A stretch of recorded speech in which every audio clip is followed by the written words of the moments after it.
When Gregory Thornfield pulled me off the Terraform Technologies data migration project last Tuesday, claiming juniors could handle it better and that I was too slow, I simply nodded. No argument. No theatrical exit. Just a quiet understood before returning to my cubicle. The fuse was already lit. Thornfield had been circling my position for months, ever since his promotion to CTO.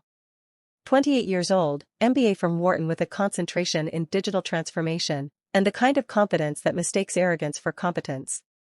He'd been systematically undermining my work, questioning my methods in meetings, suggesting I wasn't keeping pace with modern development practices.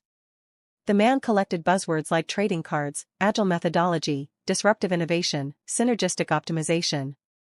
Each phrase delivered with the fervor of someone who'd never actually implemented a single line of production code. His corner office displayed framed certificates and a collection of leadership books that looked suspiciously pristine. The spines weren't cracked, the pages weren't dog-eared.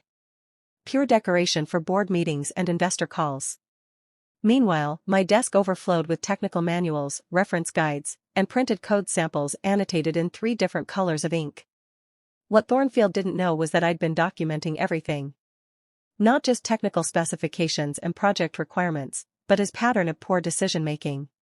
The email where he'd insisted on using an untested framework because it was cutting edge, despite 3 senior developers warning about stability issues.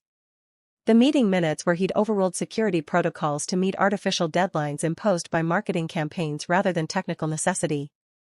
The budget allocations that prioritized flashy presentations over infrastructure stability, $20,000 for a conference room video wall while denying requests for database optimization tools that cost half as much. His management philosophy seemed to revolve around the belief that technology problems could be solved through motivational speeches and aggressive timelines. He'd instituted weekly innovation sessions where developers were required to present disruptive solutions to problems that didn't exist. Meanwhile, actual technical debt accumulated like interest on unpaid credit cards. I'd been at Terraform Technologies for 12 years. I'd seen 3 CTOs come and go, each one initially dismissive of the institutional knowledge embedded in our legacy systems.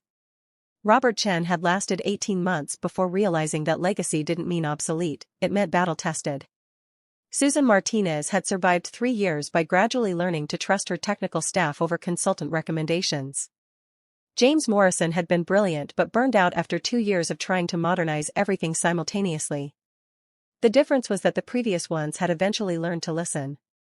They'd all had that moment of humility when reality collided with their assumptions, forcing them to acknowledge that experience had value. Thornfield seemed determined to reinvent every wheel, regardless of how well the existing ones functioned, and showed no signs of developing the wisdom that comes from making expensive mistakes. The migration project involved transferring 15 years of customer data from our legacy Oracle system to a new cloud-based infrastructure. Millions of records. Financial information. Personal data. The kind of project that requires surgical precision and someone who understands the quirks of systems built before best practices were even concepts. Our legacy database was a digital archaeological site, with layers of patches, workarounds, and emergency fixes accumulated over a decade and a half of organic growth. I'd spent 3 months mapping data relationships, identifying potential corruption points, and building validation scripts. The work required understanding not just what the data represented, but why it had been structured that way, and what business decisions had shaped its evolution. Customer ID formats had changed twice, once in 2015 when we acquired Meridian Financial, and again in 2020 when GDPR compliance forced us to implement better data anonymization. Currency fields had been retrofitted for international expansion, but the original schema assumed all transactions would be in US dollars, creating conversion artifacts that automated tools interpreted as data corruption. User permissions had been rebuilt after a security breach in 2018, but legacy records still contained references to deprecated role hierarchies that were essential for maintaining audit trails. Each modification had left traces in the schema, invisible to automated analysis tools but critical for maintaining data integrity during transfer. The customer table alone contained 47 columns, 12 of which were deprecated but couldn't be removed because they were referenced by stored procedures that ran critical month-end reports.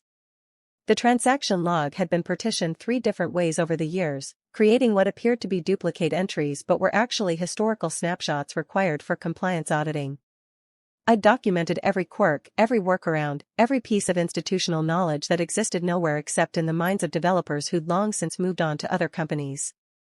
The documentation wasn't just technical specifications, it was archaeology, anthropology, and prophecy rolled into a comprehensive guide for navigating 15 years of accumulated technical debt. The juniors, Tyler and Morgan, were brilliant kids, but they'd never seen legacy code that predated their birth.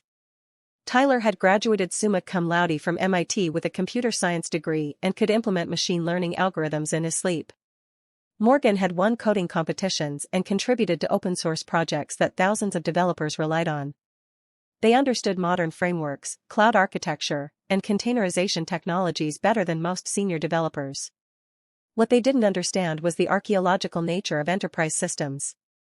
They'd never encountered database triggers written in PL/SQL that contained business logic nowhere else documented. They'd never seen stored procedures that included comments like "do not modify" breaks payroll system with no explanation of why or how.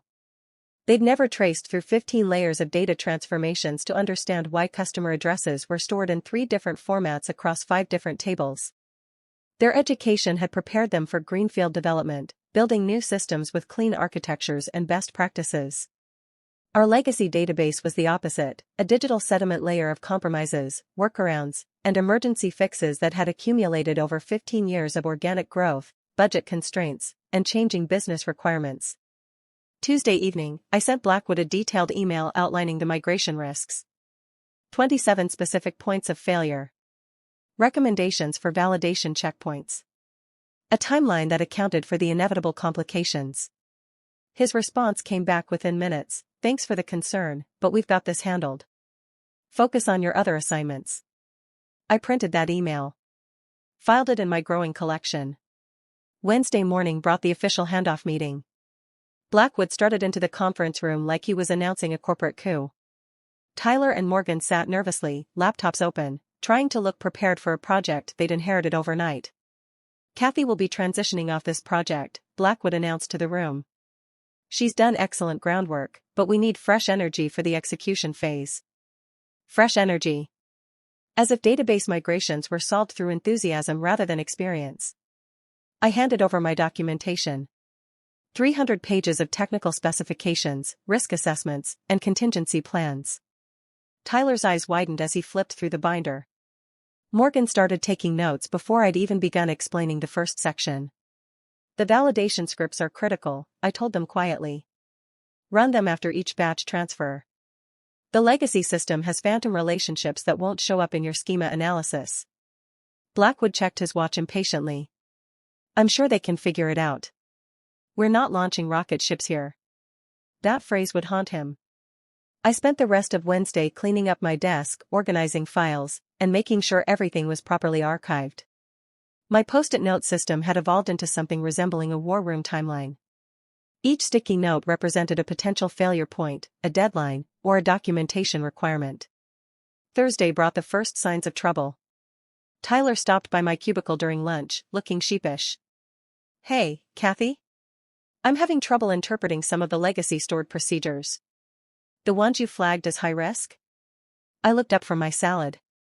"What kind of trouble?" "Well, they're not behaving like the documentation suggests. There are these cascading updates that aren't showing up in our test environment." Of course there were. The test environment had been sanitized, stripped of the data anomalies that 15 years of real-world usage had created. It was like learning to drive in a video game and expecting the same results on actual roads. "Did you run the validation scripts I prepared?"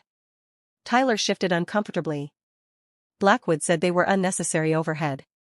He wanted us to focus on speed rather than excessive checking. I saved my work and turned to face him fully. "Tyler, those scripts aren't suggestions. They're the only way to verify data integrity during transfer." "I know, but Blackwood thinks I'm too slow, and juniors handle things better." Tyler nodded miserably. I pulled out a clean post-it note and wrote down my personal cell number. "When things go wrong, and they will, call me immediately. Not Blackwood. Not your manager. Me." Friday afternoon brought Morgan to my cubicle, laptop in hand, expression grim. "We're seeing some inconsistencies," she said quietly. "What kind of inconsistencies?" Customer records that are showing up as duplicates in the new system, but when we trace back to the source, they're unique in the legacy database. I minimized my current project and opened my migration documentation. Show me. Morgan pulled up her screen. The error pattern was exactly what I'd predicted in my risk assessment. Legacy customer records created during a system upgrade in 2019 had generated phantom primary keys that appeared unique but shared underlying relationships with older records. Did you implement the deduplication logic I outlined? Morgan shook her head. Blackwood said it was overcomplicated. He wanted us to rely on the cloud platform's built-in data validation. Cloud platforms don't understand business logic created by stressed developers working midnight releases 15 years ago. I opened my desk drawer and pulled out the printed copy of my migration plan. Page 47. The deduplication algorithm specifically addresses this scenario. Morgan photographed the page with her phone. Can I implement this now? You should have implemented it before starting the migration. That evening, I stayed late. Not working on my assigned projects, but reviewing the migration timeline and preparing for what I knew was coming. I pulled up the regulatory compliance documentation for our industry. Financial services companies had strict requirements for data integrity, audit trails, and customer information protection. Any corruption of financial records would trigger automatic reporting requirements to federal regulators. I opened a new document and began creating a detailed incident report template. Date stamps, error classifications, impact assessments, regulatory implications. If the migration failed, when it failed, proper documentation would be essential for regulatory compliance and damage control. The countdown had begun, and it wasn't just about fixing broken data. It was about survival in a heavily regulated industry where data corruption could result in federal investigations, massive fines, and the kind of negative publicity that destroyed companies. Saturday morning, my phone remained silent. Good sign or bad sign, depending on perspective. Either the migration was proceeding smoothly, or Tyler and Morgan were too deep in crisis mode to call for help. I spent the day reviewing Thornfield's previous project decisions, cross-referencing them with company performance metrics and regulatory compliance reports. The pattern was becoming clear: a series of shortcuts, corner-cutting measures, and ignored warnings that had somehow managed not to create catastrophic failures. Yet. Sunday brought the first call. Kathy? Tyler's voice was tight with stress, the kind of barely controlled panic that comes from staring at problems you don't know how to solve. We've got a problem. How big a problem? Big. Really big. The financial records aren't matching up. Customer account balances are showing as zero in the new system, but the transaction logs are all there. It's like the accounting relationships got scrambled during transfer. I was already reaching for my car keys. Don't touch anything. Don't run any more scripts. Don't attempt any fixes. I'm coming in. The office on Sunday felt like a crime scene. Tyler and Morgan sat at their workstations, surrounded by empty coffee cups and the kind of desperate energy that comes from 12 hours of troubleshooting. Multiple monitors displayed error logs, data comparison reports, and increasingly frantic email chains. Where's Blackwood? I asked. He's not answering his phone, Morgan said. We've been trying to reach him since midnight. Of course he wasn't. Crisis management wasn't part of his skill set. I pulled up a chair and began reviewing their work. The situation was worse than I'd anticipated. They'd successfully transferred the data, but without proper validation, the new system had interpreted legacy formatting as corruption indicators. Account balances, transaction histories, and customer relationships had been scrambled beyond recognition. Can we roll back? Tyler asked. You should have taken a complete backup before starting. Their faces told me everything I needed to know. Blackwood said the cloud platform handled backups automatically, Morgan whispered. Automatic backups don't account for logical corruption. They preserve the broken state rather than providing recovery options. I spent the next 4 hours documenting the extent of the damage. Every error, every corrupted record, every failed validation checkpoint that should have been implemented. My post-it note system expanded to cover half my cubicle wall, each sticky note representing another failure point that could have been prevented. Monday morning arrived like a ticking bomb. Blackwood strutted into the office at his usual 9:30, coffee in hand, completely unaware that his weekend had been spent in crisis mode. Tyler and Morgan looked like they hadn't slept, which they probably hadn't. "How did the migration go?" he asked cheerfully. The silence was profound. I watched from my desk as Morgan tried to explain the situation. Watched Blackwood's expression shift from confidence to confusion to dawning horror. Watched him realize that his fresh energy approach had created a catastrophic mess that threatened every customer account in our system. "Why wasn't I called?" he demanded.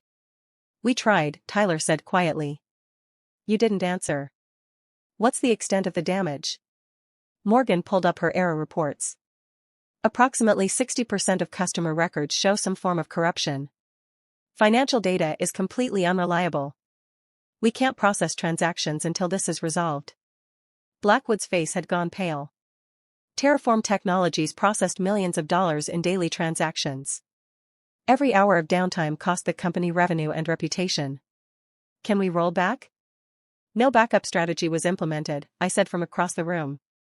All eyes turned to me. I stood up, walked over to their huddle, and placed my migration documentation on the table. The document I'd prepared 3 months ago. The one that outlined every scenario they were now experiencing. "Page 12, I said calmly. "Backup and recovery procedures." Page 47, deduplication logic. Page 63, validation checkpoints. Page 89, rollback strategy. Blackwood flipped through the pages, his face growing redder with each section. "You knew this would happen," he said. "I documented the risks.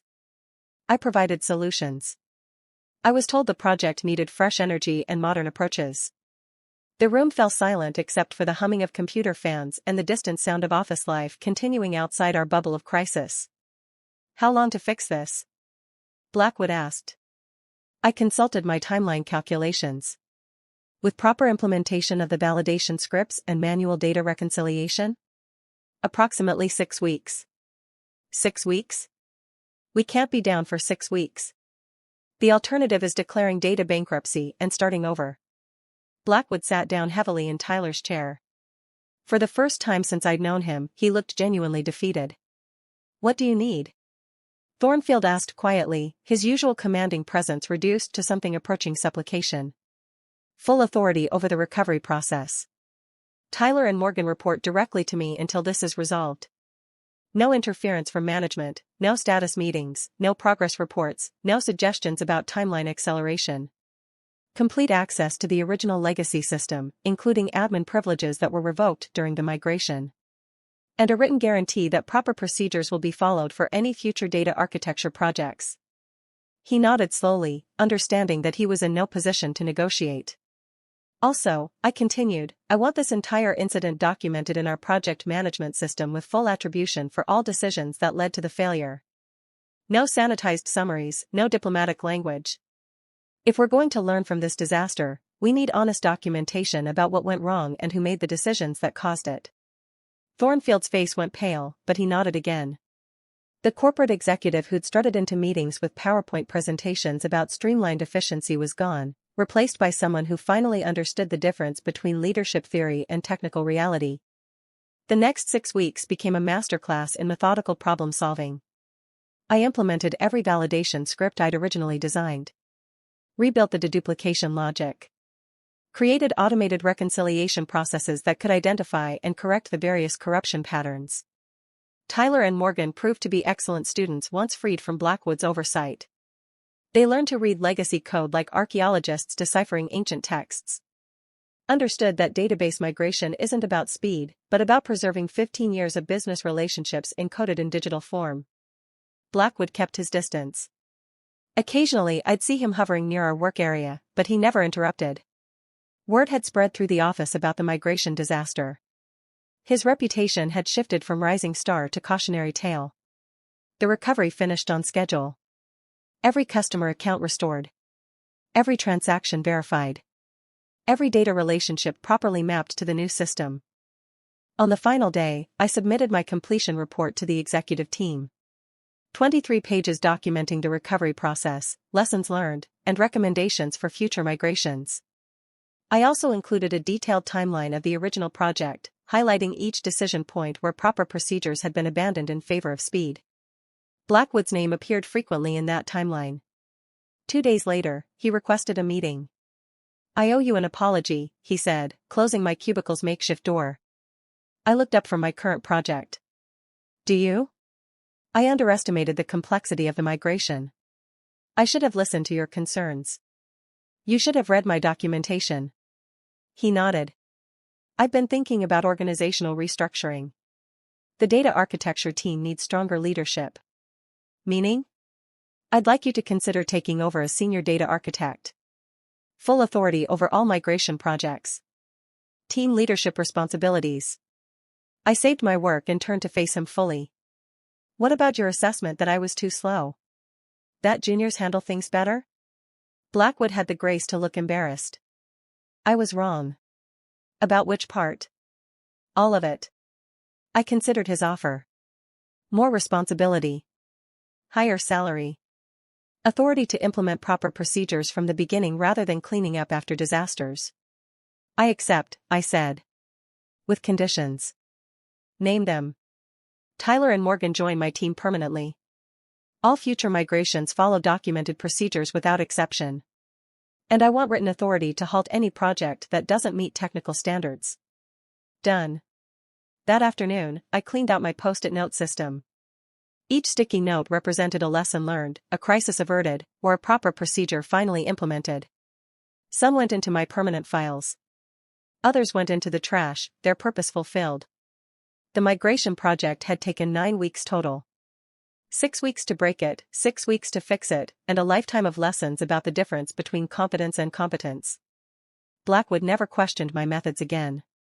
Tyler and Morgan became experts in legacy system analysis. And I learned that sometimes the best revenge is simply being right when it matters most. The new senior data architect position came with its own office. I hung my migration documentation on the wall, not as a trophy, but as a reminder. In the world of data architecture, patience isn't a weakness. It's the difference between success and catastrophe. And catastrophe, as Blackwood discovered, makes for excellent documentation.